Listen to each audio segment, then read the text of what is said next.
Huh, it's scrambled. Jet, my old friend, it has been too long. I know we left things, not so good, but I can't live with the guilt no longer. So I have a peace offering. The great Kepi treasure. The one we chased for cycles.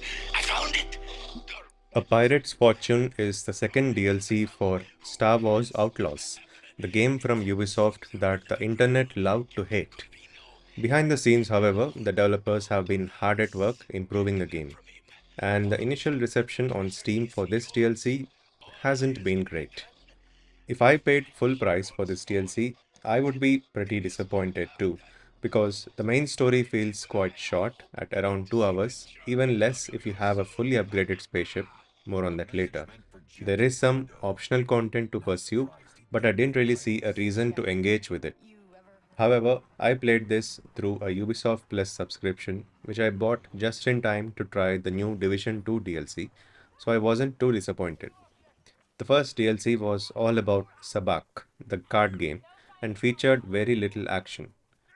The new DLC compensates for that by including a lot of action, particularly space combat. And if you're like me and haven't bothered to upgrade your spaceship weapons and defenses, you might have some difficulty surviving a couple of the space battles. I didn't play this game at all after finishing the first DLC. In fact, when I first booted up, I was standing at a sabak table. Before I could do anything, I was immediately called upon to start an investigation on a strange message which led me to a treasure hunt. Since it had been a while, I forgot a few of the gameplay basics and promptly died in my first fight. After recovering and progressing enough to dig up a treasure map, things finally got started in the right direction. Following the coordinates in the map leads our character Kay West to a mysterious nebula where she is captured by raiders and thrown into a prison.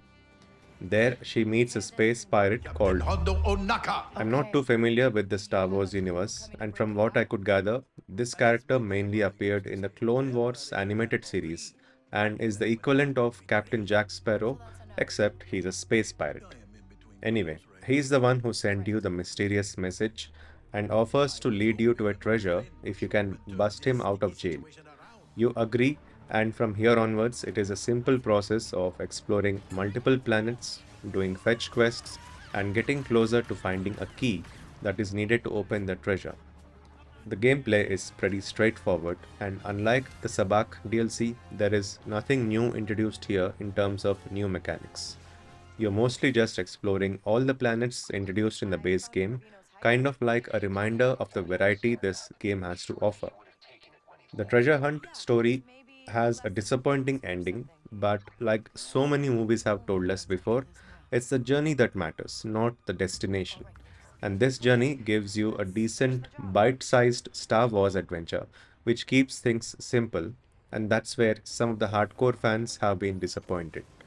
We don't know yet if this game will receive any more content updates, but given the popularity of the Star Wars brand, we never know what Ubisoft might plan next.